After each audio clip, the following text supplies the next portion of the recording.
제상 차리는 법에 대해서 말씀을 드리겠습니다. 요즘 제사 지내는 가정들이 많이 사라졌습니다. 제사 지내는 가정도 제사 진설, 제례법에 의해서 진설하는 경우가 극히 드뭅니다. 제가 문헌을 토대로 이 진설하는 것에 대해서 알려드릴 것입니다.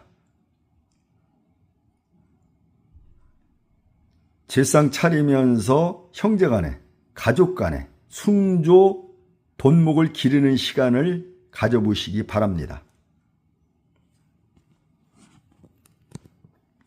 지금 보고 계신 것은 우리나라 제례 문화를 정착시킨 광산김과 김장생 선생님의 가래 집남에 나오는 희제 매의 설찬도입니다.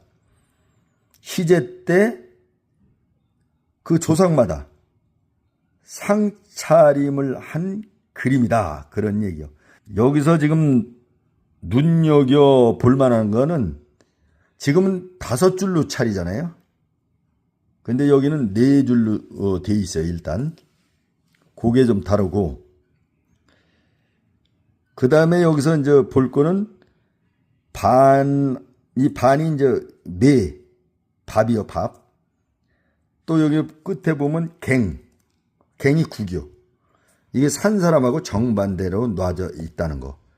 그 다음에 잔반, 요 술잔이죠. 술잔, 시적그릇, 이것이 다 일렬로 되어 있다는 거. 어느 집안들은 술잔을 앞으로 이렇게 놓는데 그게 아니라 한 줄로 놓는 것이다. 이걸 알 수가 있죠. 그 다음 줄은 저 주요일이요. 주요리. 고기 중에서도 육고기, 바닷고기, 또 적, 또 병이 이게 떡인데 떡, 또 면 종류, 국수 종류죠. 그 다음에 이제 채소줄인데 여기 이제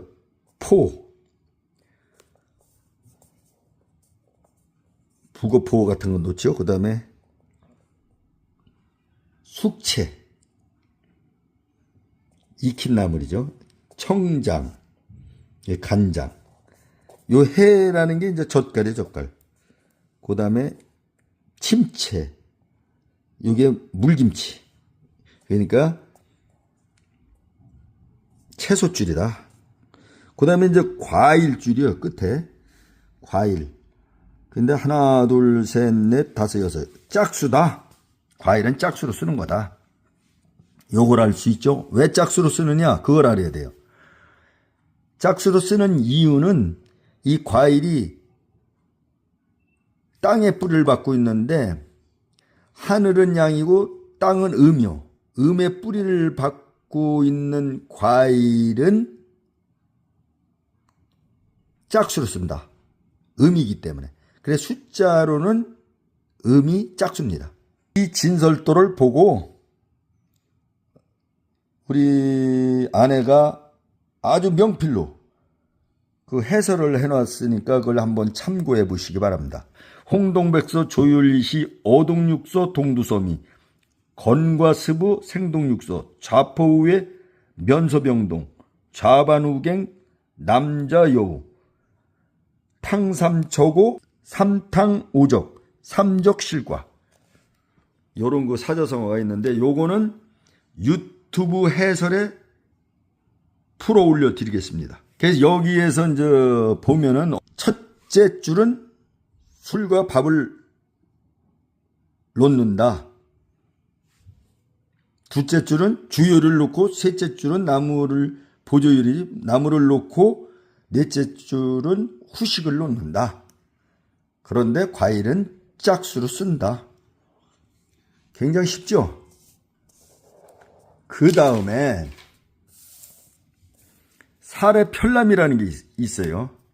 조선 후기 때 작성된 거죠. 사례편람에는 희재 진찬 지도 이렇게 나왔어요. 희재 진찬 지도 이렇게 나와 있는데 이게 무슨 얘기냐면 희재 때 음식을 차려놓는 그림이다 그런 얘기요. 이것도 그 가래집남하고 비슷하게 되어 있습니다. 이 해설은 제 아내가 한문을 명필로 다 이렇게 풀어놨어요. 그걸 참고로 하시면 될 것 같습니다. 그 다음에 경몽요결. 여기에 그 제사상 차리는 그림이 나옵니다. 매의 설찬 지도라고 해서 매라는 것은 각각 조상마다 상을 차린다 이거예요. 여러 조상 지방을 쭉 놓고 상을 하나를 차리는 게 아니라 조상마다 상 차림을 하는 거예요. 근데 여기는 다섯 줄이죠. 오늘날 우리 쓰는 거랑 아주 비슷하죠. 여기 다섯 줄이요. 그런데 형태는 똑같은 거예요.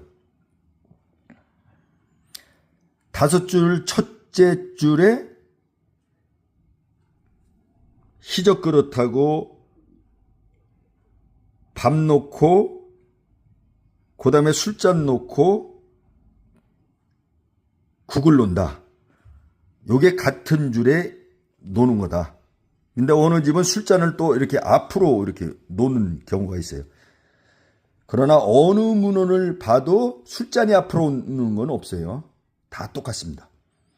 그리고 이제 이게 다섯 줄로 되어 있는데 이것도 우리 식사하는 거랑 똑같습니다. 우리 밥, 국, 그 다음에 주요리가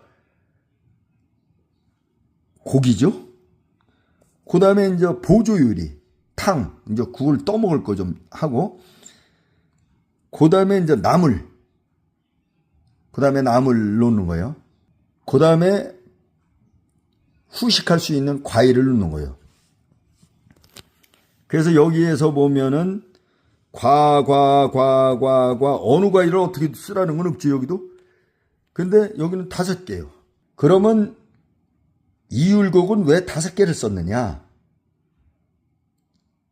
사람이 죽으면 음이잖아요. 를 지낼 때는 사람이 죽은 영혼이 활동한다고 그래서 활동력은 양이거든요. 그래서 5개를 쓴 거예요. 5개. 과일은 짝수로 쓰는 것이 합리적입니다. 왜냐하면 음인 땅에다 뿌리를 받고 자란 과일은 음이기 때문이에요. 짝수로 쓰는 게 타당하다고 할 수 있습니다. 이렇게 과과과 했느냐? 옛날에는 배사과가 없었어요.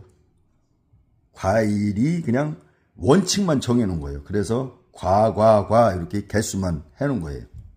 요즘 과일들을 조율이시 말고 포도, 딸기, 수박 이런 것들을 제상에 쓰는 경우가 있습니다. 우주 만물의 원리로 본다면은 포도가 나무에 달리니까 포도 먼저 놓고 그 다음에 딸기 이렇게 놓으면 되는 거예요. 아주 쉽죠? 그리고 여기 사과 같은 거 이렇게 깎고 놓을 때도 이거를 꼭지를 위에 놓아야 되느냐 혼동할 경우가 있는데 과일 달린 대로 그대로 놓는 거예요. 그리고 조율이시다 조율시이다 막 이렇게 따지잖아요. 그것도 우주 만물의 질서를 생각해 보면 아주 간단합니다. 조율이시 이렇게 해서 한자로 외우려니까 어려운 것이지 봄에 달리고 여름에 달리고 가을에 달리고 늦가을에 달리고 우주 만물의 질서 원리로 생각해 보면 바로 제상 차리는 것도 답이 나옵니다. 그냥 평상시 좋아하시던 대로 제상을 차리면 된다 이런 말이 있어요. 그 말은 어디서 유래됐느냐 하면 천주교 가정 제례에서 파생된 말입니다. 그걸 한번 읽어드리겠습니다. 상차림. 제례상은 음식을 차리지 않고 단순하게 추모 예절만을 위한 상을 차릴 수도 있다. 상 위에는 십자가와 조상의 사진이나 이름을 모시며 촛불을 켜고 향을 피운다. 그 밖에 성경, 카톨릭 성가, 상장 예식 또는 위령 기도 등을 준비한다. 음식상을 차릴 때에는 형식을 갖추려 하지 말고 평소에 가족이 좋아하는 음식으로 소박하게 차린다.